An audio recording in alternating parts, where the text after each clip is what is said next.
For over 30 years, in America's gateway cities, Millennium Partners has redefined life in the city, transformed the neighborhoods where we locate, and enhanced countless lives. Today, our innovation and bold vision have reached new heights in the form of one building, Winthrop Center. Here in the heart of Boston, beyond any existing urban concept, beyond all previous sustainability standards, Winthrop Center was designed to stand above all others. A collaboration with Handel architects and MIT professors, the largest passive house office building in the world. The need to address climate change has ushered in this new model of sustainability, innovation, and wellness. Winthrop Center will forever change the way large buildings must be designed in the 21st century. It all started with the world's most ambitious passive house design for Winthrop Center's office space, originally a stringent residential standard for energy efficiency in Germany that is now driving aggressive new standards of sustainability, health, and wellness in commercial spaces around the world by prioritizing insulation, airtightness, thermal comfort, and fresh air. One of the most important elements of a passive house building is, quite simply, the people who work there.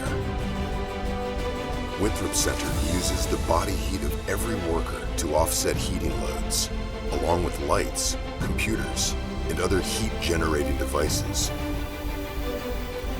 Just by showing up at work, employees are reducing the building's heating output.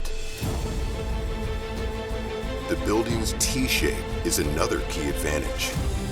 It creates 4 distinct workplace neighborhoods, which are actually airflow zones that can be independently controlled. Today's offices aren't 100% occupied all the time, so zones can be powered up or down.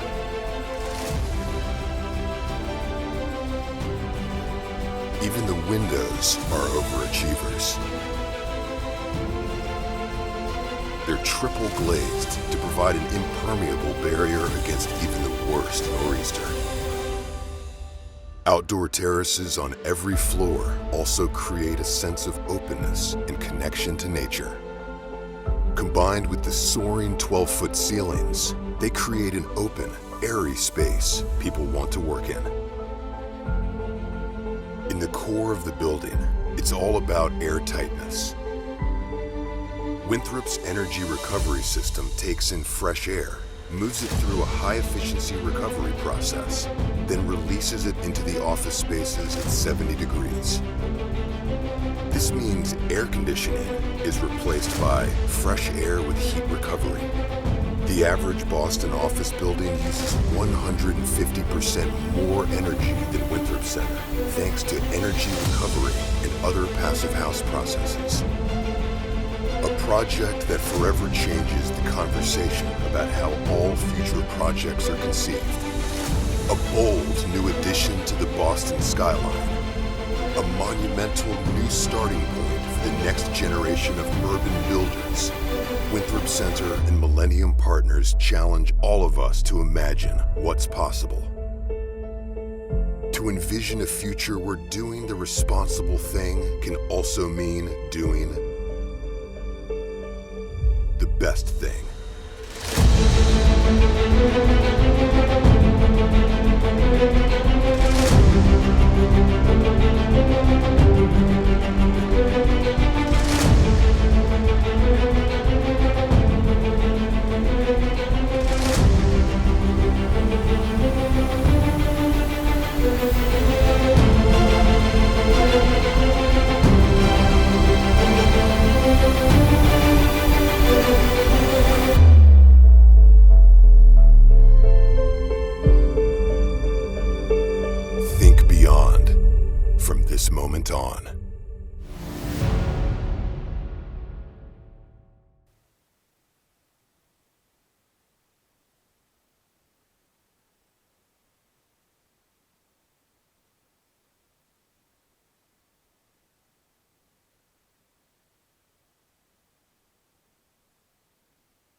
Good afternoon.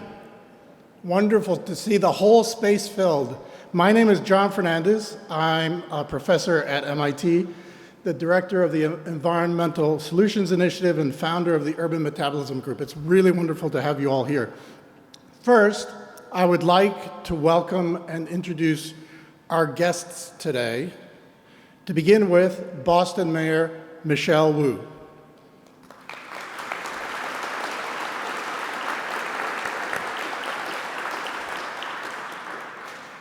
Massachusetts Secretary of Energy and Environmental Affairs, Rebecca Tepper.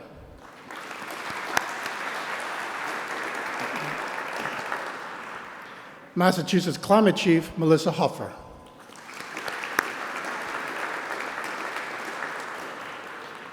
And Chris Jeffries, founder of Millennium Partners and developer of Winthrop Center.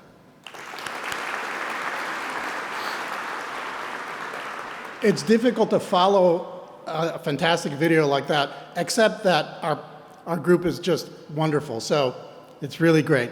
Thank you to everyone here in sharing this celebration of the official certification of Winthrop Center as now being the largest passive house office space in the world, and the first internationally recognized passive house office space in Boston.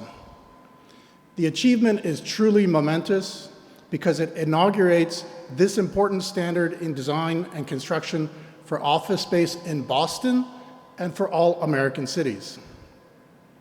Winthrop Center comprises 112,000 square feet of global Class A office space, a luxury residential offering spanning 510,000 square feet and 317 residences. And this grand civic space that we're in today called the connector.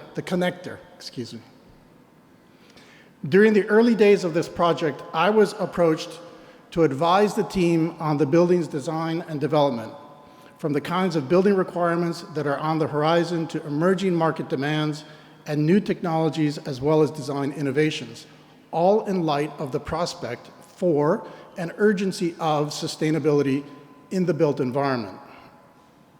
The developer, Millennium Partners, was committed to looking beyond the status quo with sustainable practices and enhanced wellness for both office workers and residents. There was also an earnest appeal to think in broader terms beyond the building to the urban context, to the role of this development in a city that has established its leadership in the imperative of sustainability and the reality of climate change. I was really interested to engage in this vision. As you can see, I'm still involved, because a building of this scale had the potential to inaugurate a powerful forward-looking approach to living and working in a sustainable city. It was so professionally and personally gratifying to me when Millennium Partners and the team, Handel Architects, Stephen Winters and Associates, and Socotec, committed to Passive House for Winthrop Center's office portion because they recognized it as a key market differentiator. Winthrop Center now represents the first time a developer has applied the Passive House approach to an office building of this size and scale. This is a building that will be equally important as a model for the commercial office market in Boston and American cities and internationally, as well as an important case study for everyone everywhere interested in sustainability in the built environment, including my students at MIT. Today, with Passive House certification of the office space, Winthrop Center will help drive further innovation and wider adoption of sustainable building while generating awareness and engagement on climate issues that are so critical to Boston and the global community. Thank you.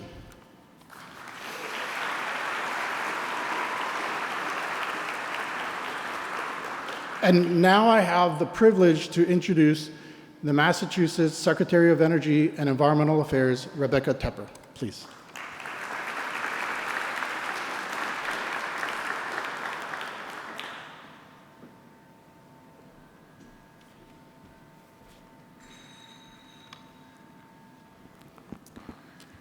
This is the future.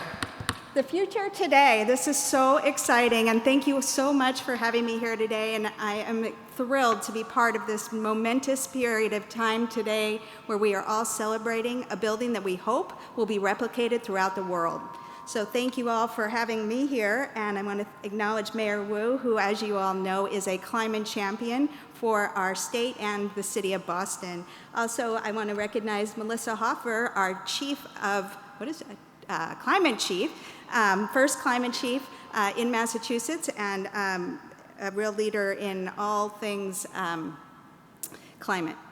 And also with me from my team today is Catherine Antos, who is the Undersecretary of Decarbonization and Resilience. So I'm very pleased to be here to celebrate with you today this impressive certification of the largest passive house office building in the world. It's pretty something.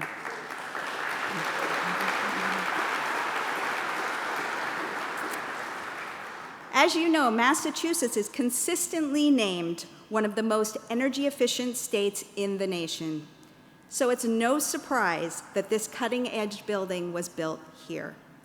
It's exciting to see the bar raised for what's possible for energy efficient buildings.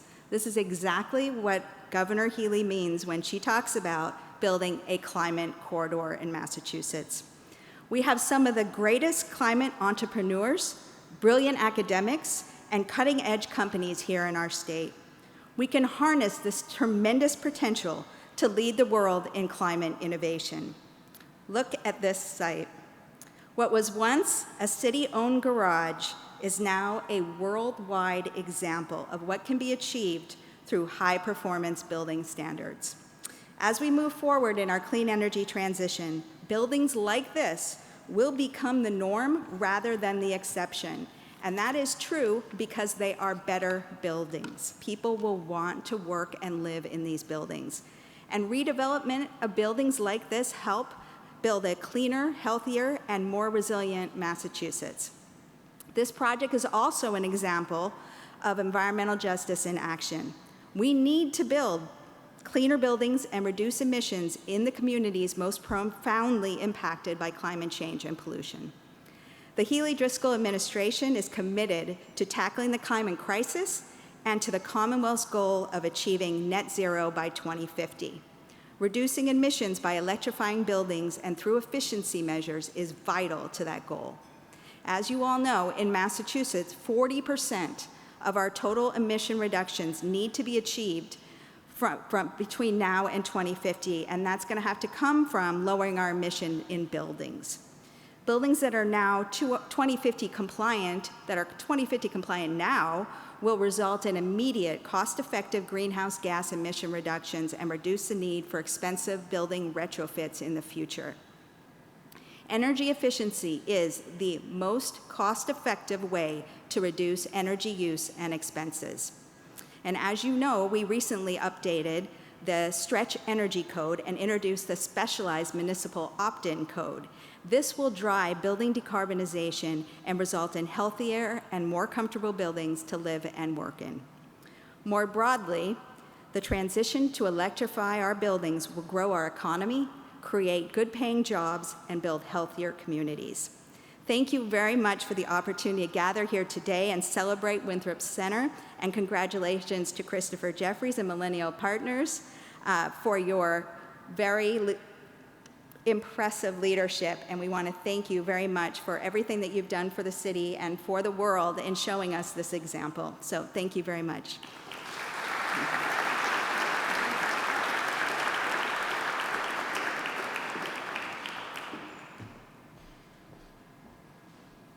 Thank you, Secretary. It warms my heart when you say the most cost-effective way to reduce carbon emissions is the built environment, our buildings, and efficiency. The greenest energy is that which we don't have to produce because we've lowered demand. It's fantastic. Thank you so much. So now I'd like to welcome to the podium Massachusetts Climate Chief Melissa Hoffer.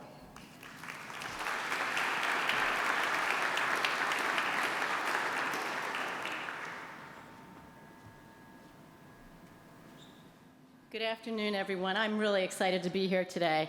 So let's just, one more time, let's focus on the fact that here we sit right now today in the largest passive house office building in the whole world.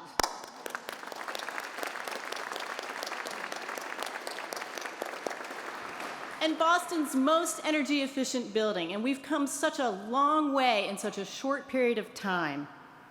I want to thank Chris Jeffries for your leadership and for your vision, because seeing is believing, and now we know it can be done.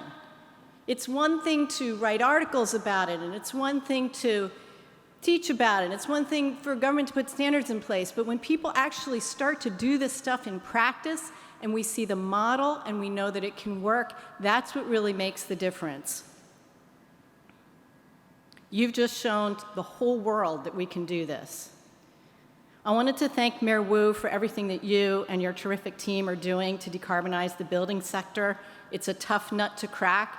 It's much more difficult than the power sector. There's a bunch of sources that are heavily regulated and used to that. This is really different. It's a bunch of buildings owned by many, many, many different people, rented by many, many different people. Much more difficult. I want to thank my friend John Fernandez for all of his and his students who I just learned today. One of them is Mayor Wu's Chief of Staff. If you're out there, if you would just raise your hand, thank you for all of your work, for your path-breaking work in this space, and for the partnership that MIT had in this project. I want to thank as well my colleague, Secretary Tepper, and in particular our colleagues at DOER who work so hard to put in place new building energy codes that align with this passive standard and actually are moving it towards the place where it's going to be the baseline for new construction in this state. To Hank Keating, right here, I wanted to offer our thanks to you as well. Building standards and the verification process, that's what makes this whole thing work. We know that somebody's going to be there auditing it, making sure it's delivering the building performance that it's supposed to, and that's really key work for all of us. So passive house construction is a win-win-win. It's for climate, it's for health, and it's for owners and tenants' wallets. It delivers massive reduced energy use. Well, why does that matter? Because that means we can get off fossil fuels much more rapidly. It means we are not dependent on that as a source of energy. So that's massively reduced carbon pollution. It means that there are tremendous health co-benefits, because when we are looking at improved indoor air quality, it means we're also seeing, and folks are quantifying these in terms of avoided health care costs, it means we're also seeing reductions in asthma. It means we also have less transmission of respiratory impacts. So it's huge in terms of indoor air quality. There's operation and maintenance cost savings. You're not buying all of those fuels. It's climate resilient, and that's really important too, because it's taken us a while to really come to grips with the fact that we actually have to reduce our emissions. In fact, the IPCC has said we have to halve our emissions by 2030 if we want to have a shot at maintaining 1.5 degrees centigrade, it's about 7 degrees Fahrenheit. So that's a lot of reduction, and we have to do that at a time when we're seeing much more disruptive impacts of climate change. So that's a tall order, and when we build a building like this, it's built to withstand those projected disruptive impacts, higher wind speeds, flooding events. We've all seen what has happened, even in recent memory, in the city of Boston during some of the climate-driven weather extremes that we've had. And it feels good to work and live in a building like this. That's really important too. Just as a person who's coming into an office every day, it can be inspiring. I felt it when I walked in here to be in a space like this. So John and I were mind melding a little bit in his remarks introducing me.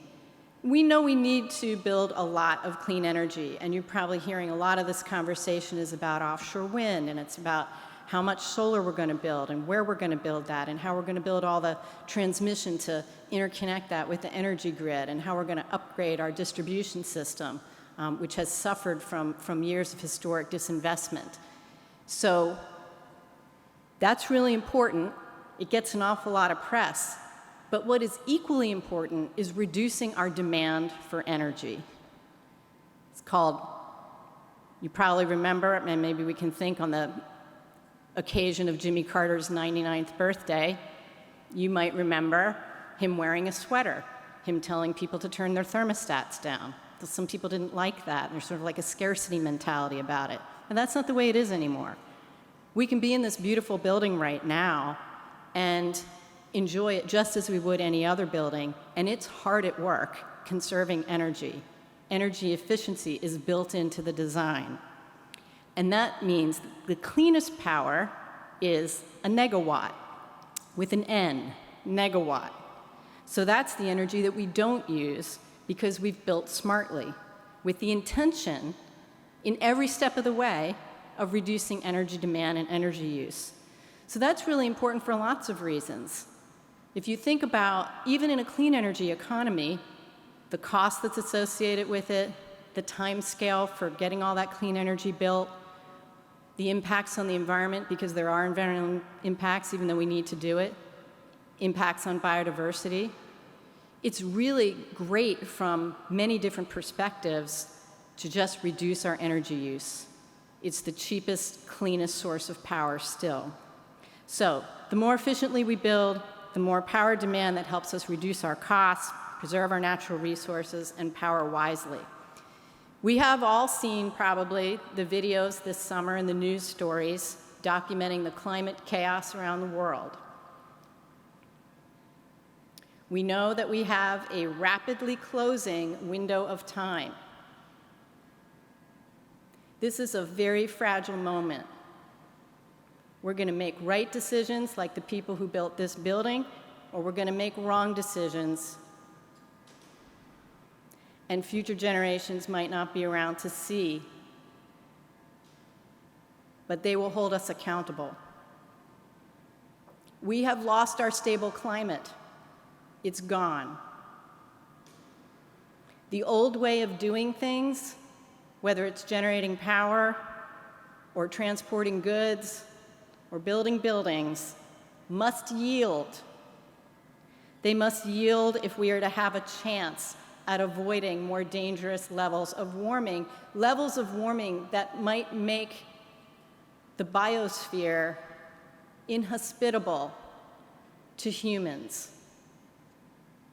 So this transition requires us to do many, many things differently. But probably the most important thing is the spark that got this building doing, and that's thinking differently. That's changing our mindset about what's possible, what can be done, what it would be like, how we can build this building, what would it take, how do we have to think differently about it. That's the most important skill that we all need to cultivate right now. How do we think differently about how to solve problems? How do we adapt? How can we be flexible?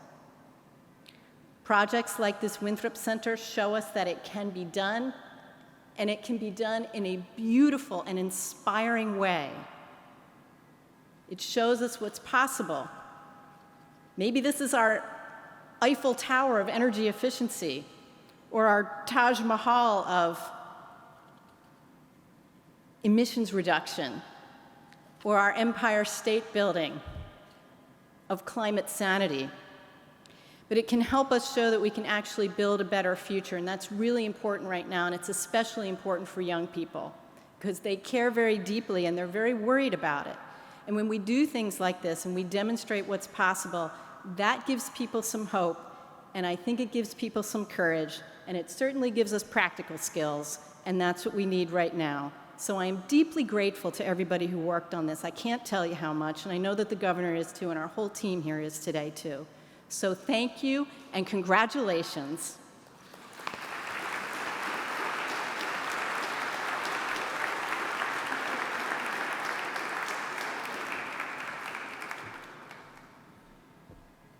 Thank you so much, Melissa. I actually want to pick up on the last point that you made, and a shout out to all those people, you know who you are, who worked on the building over the past few years. I had the real privilege of working with you in the innumerable decisions, innumerable conversations about how to make this the building that it is and how to have Passive House be market proven. So wanted to pick up on that point.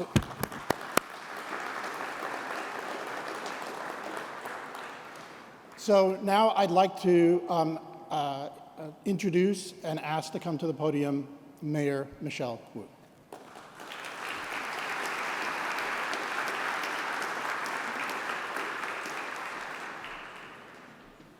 Good afternoon, everyone. Always fun to stand under a gigantic picture of yourself. Thank you so much for inviting us all here and to really make sure that we collectively recognize the significance of this moment. I won't be the fourth person up here to announce that this is the largest Passive House certified office building in the world, but deserves clapping, yes. But I will just express my tremendous gratitude as someone representing the city of Boston, that you all, Millennium Partners, Chris and the team locally here, all of the men and women of the building trades, all of the tenants, the residents here, everyone collectively expressing your faith in the city of Boston through this project. City Councilor Michael Flaherty, who is a great friend and someone who's been with me in city government throughout he's been even before me, throughout some time. We know how complex it is to make things happen in this city. We are working on ways to streamline and make it more predictable for development and housing and new activity to happen everywhere. But particularly with this building and the history of what it meant to add to the downtown skyline, to work your way through many, many years of process, and to be way ahead of the curve in sustainability and ensuring that you've created a monument, an example to the very standards that have since caught up to where this building is. The City of Boston, thank you to Secretary Tepper and Chief Hoffer and Governor Healy and Lieutenant Governor Driscoll. We have opted in to every possible thing we could opt into in terms of climate resiliency, the stretch code, the specialized opt-in code, and we're asking for even more authority to do more at the local level. And to have this physical monument that people can experience and see, and that anyone from the public can flow through and benefit from the amenities and the events and the offerings here, while knowing that this is an environmental marker. That's incredibly important for us to be able to show what's possible. In fact, I believe that's the legacy and responsibility of this city, is always, throughout the course of our nearly 400 years, translating possibility into reality.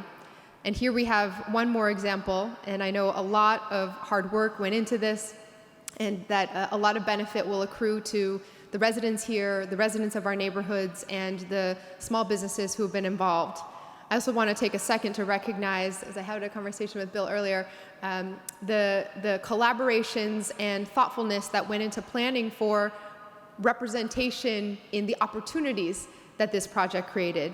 There's some folks in here who made sure that an office building of this scale and size, the jobs and the economic boon that would create, that would also connect back to Boston, to our residents, to closing gaps. And so the specific participation and inclusion of MWBE property investors and contractors and members of our community, we're holding that up as an example as well of what every new development should set as a standard for the benefits to accrue to everyone in our community. So thank you all. I had the chance to go on a little tour with Councilor Flaherty earlier and to see the incredible amenities and to soak in that green and sustainable also can be incredibly comfortable, beautiful, vibrant, and we expect to see more and more of our city flowing through this great connector and connecting this example to the change that's needed across all of our neighborhoods. Thank you so much for having us.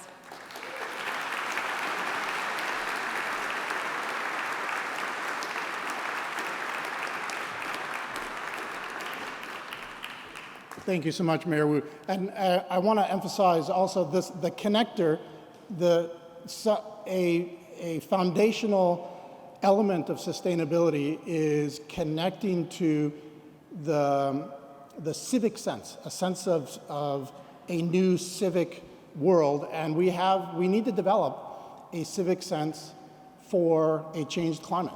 And this kind of space, public space, it's open, it generates that kind of sense, gives you a sense of what the role of the building is in the city. So it's an extremely important part, this connector, to what the building is.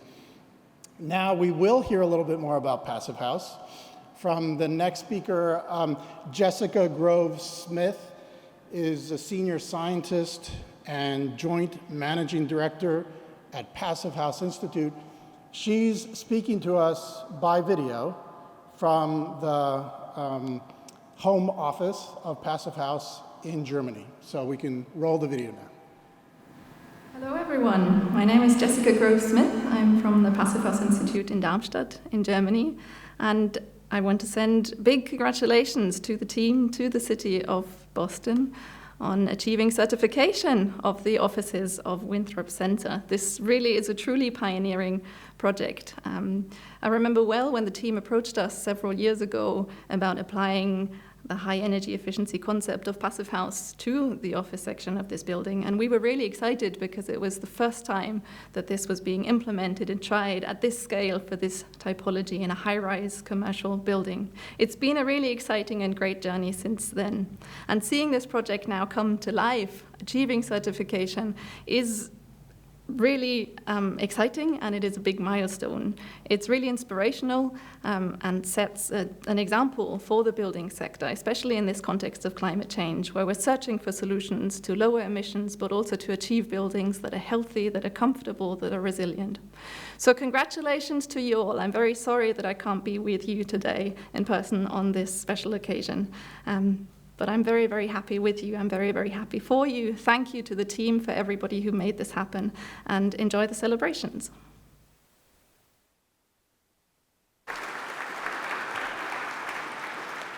So now if I could ask Hank Keating, president of Passive House Massachusetts, to present the official Passive House certificate to Millennium Partners founder, Chris Jeffries, please.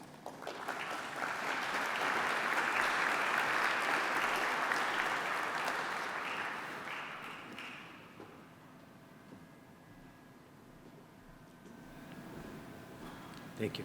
Thank you. Chris, thank you so much for your leadership and for cutting Brad loose to tackle this trailblazing project.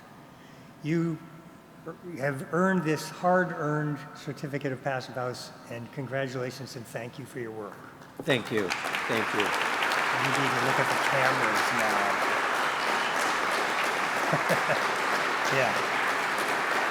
Okay. I'm going to take this off your hands now. Okay, great. Great. Let me just stand.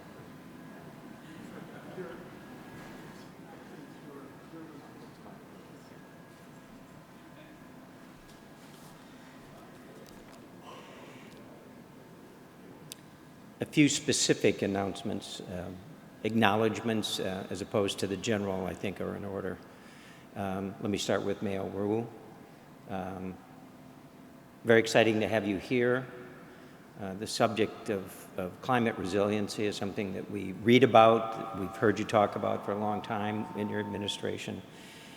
And the possibility of bringing that to the real estate industry, I won't necessarily say in a cost-efficient manner, but in a manner that is realistic and can be accomplished.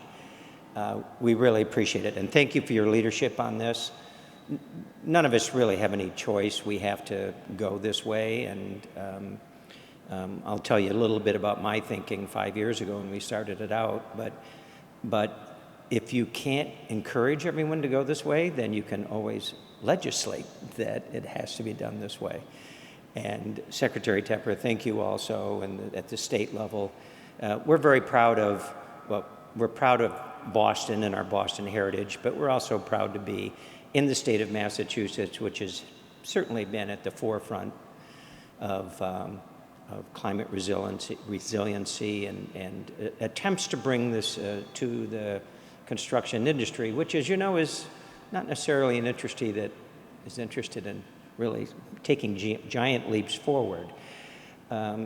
Because this change that we've seen and that we're talking about today is an expensive proposition. But thank both of you for coming. My thanks kind of go to the individuals who were the dreamers. This is not my idea. But there are people in my organization and partners and in my developing world who had this idea. My charge was simple.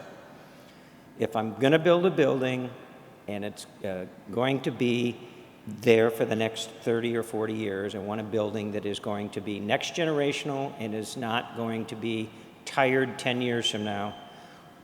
Tenants are saying, what's the next best thing? I want something that is going to sustain the test of time. And the people who were the dreamers, Phil Lovett, my partner, these are all partners of ours, Phil Lovett, Mario, certainly Joe Larkin, who all of you know here in Boston, and Kathy. And they embarked upon this, what I thought was a crazy idea, to take a technology that was for single-family homes in Germany and apply it to an 800,000 square foot apartment house.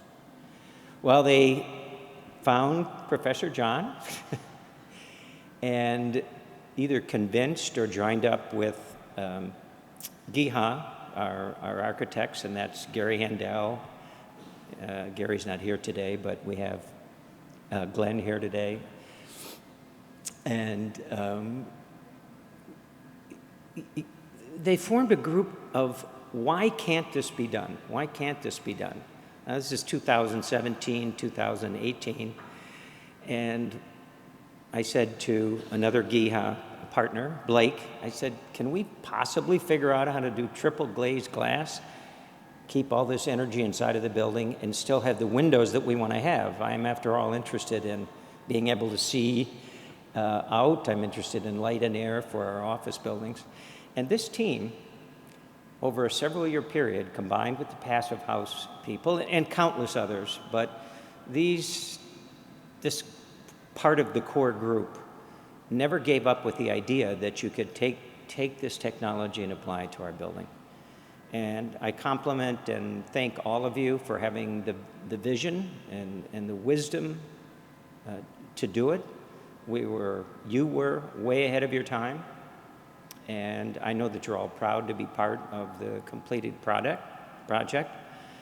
And I guess my role in this was stomaching the bill for this dream. Then the next group of thanks go out to those who took this dream and implemented it.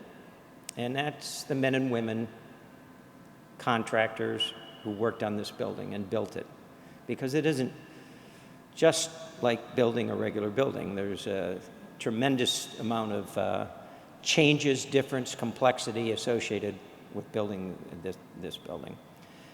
Suffolk Construction, John Fish, did a great job for us. His team, Jeff Witherford and Drew. Jeff has been on every building that we've built in Boston, which now numbers more than a dozen over the last 3 decades. Great performance. Took the time to go out of their way of the normal construction sequence and problems and think about, how do I integrate this into a building of this nature? Very, very, very important group. It's somebody else who's not here today, too, who had a role in the implementation, and that was Michelle Wu's former predecessor, and that was, of course, at our groundbreaking with Marty Walsh. You see, this project not only is it complex and new, but this project was built and modified during COVID. And COVID had all of the changes that those of you who read the papers or are familiar with the real estate industry had. First of all, we lost our financing after we had put the foundations in because the building was supposed to go vertical in 2020. And unfortunately, no one wanted to loan money in 2020. Second of all, we have the whole change in how people view going back to the office. Still lingers with us today. But that is a problem that just complicated our ability to find the financing and find the banks to go forward with the project. We eventually did, and I want to thank our lender, Kale Street, who came in the height, came in March of 20, and we closed the loan to have this go forward in the fall. But they required certain changes to the building, certain reductions in the building, and certain changes in the financial structure. And all of those involved the city. And at the time, Mayor Walsh he believed in this building. Maybe he and I didn't understand how great and how important Passive House would be, but we both knew that there was something very different and very special about this building, and it had to be built, and it had to be built. And I thank him for getting us through that very, very difficult period. Once we get the building up and running, the next group of thanks goes out to the people that proved the premise was correct. And that institutions are our commercial tenants who had the courage to come to the building and say, there's many, many buildings in Boston, many, many vacant buildings in Boston, many buildings that are much more inexpensive to rent than our building. But these are all industry leaders. They all care deeply and passionate about climate resiliency.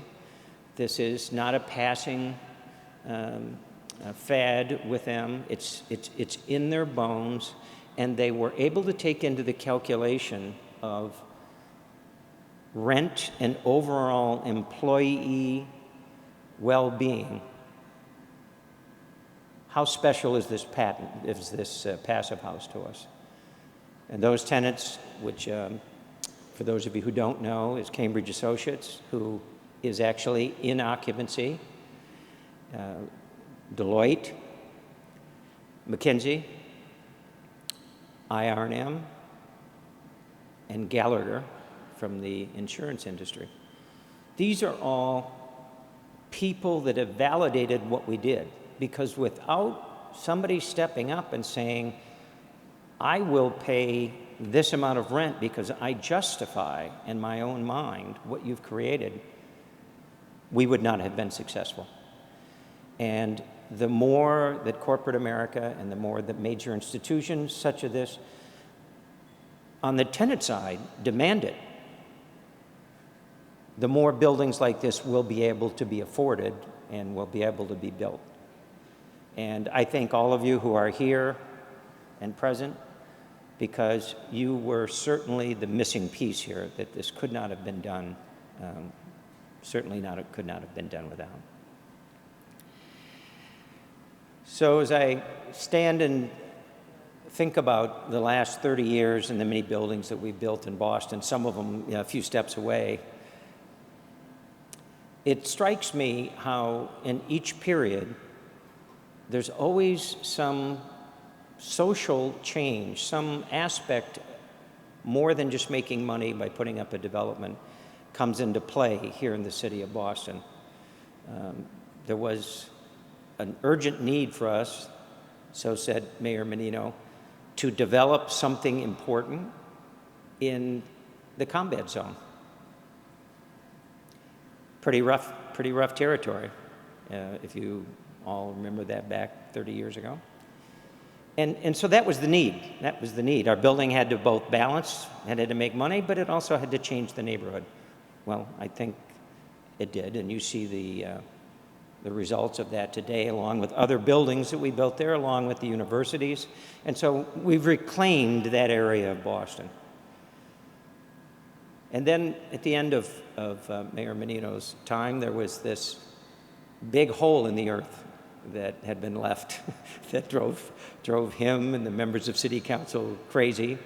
And he said to me, you gotta fill this hole, you gotta fix it.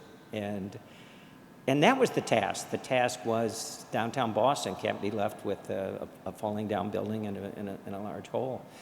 And so that building and Millennium Tower and the role that it filled was to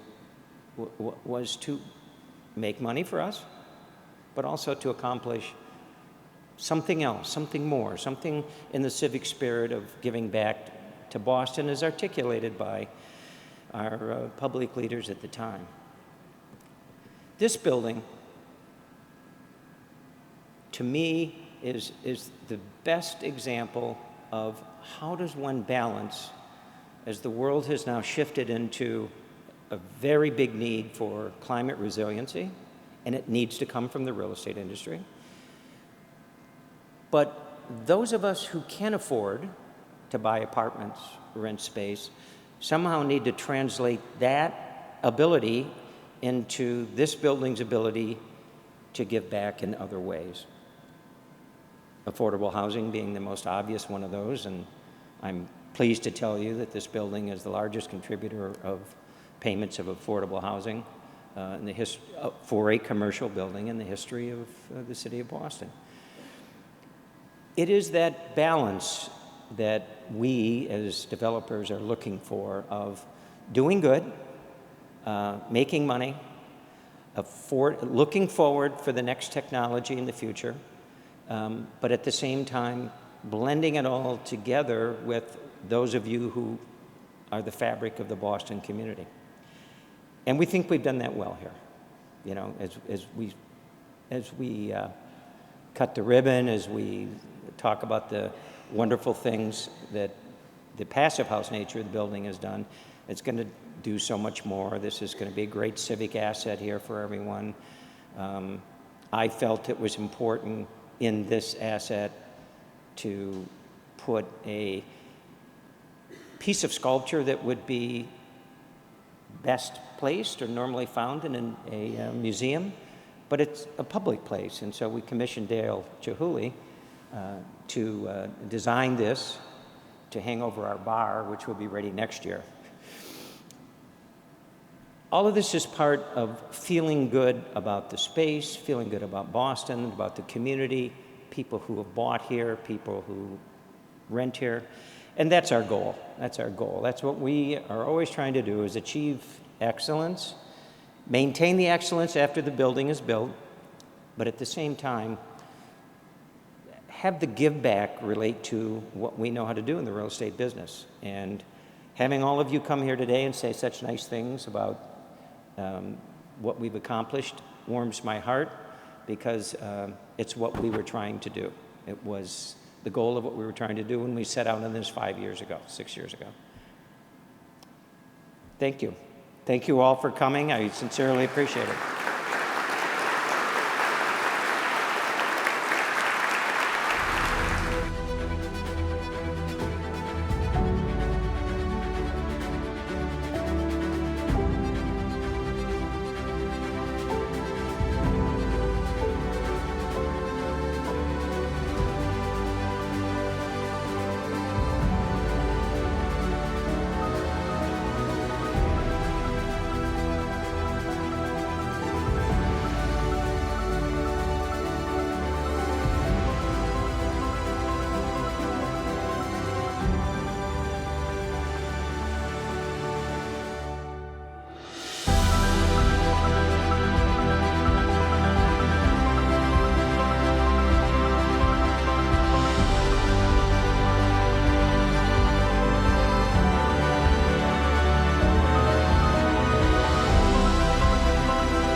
There's a place in your heart, and I know that it is love.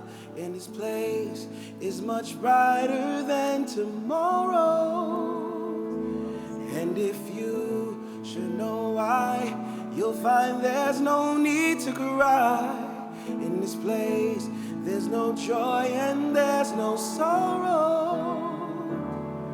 There are ways to get there if you care enough for the living. Make a little place, make a little space, heal the world, make it a better place for you and for me and the entire human race. There are people dying. If you care enough for the living, make a little place for you and for me.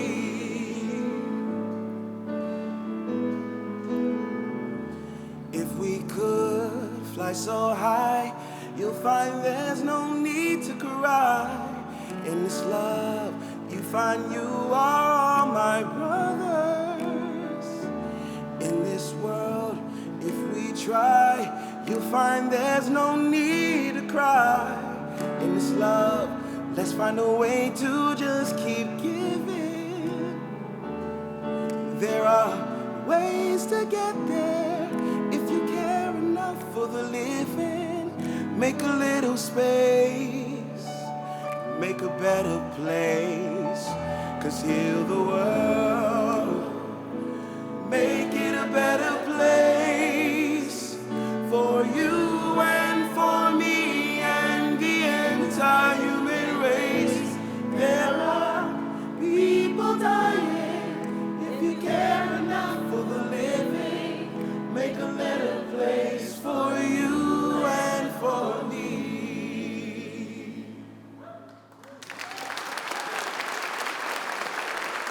For this last song, ladies and gentlemen, feel free to join in, clap your hands, have some fun with us.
Yeah.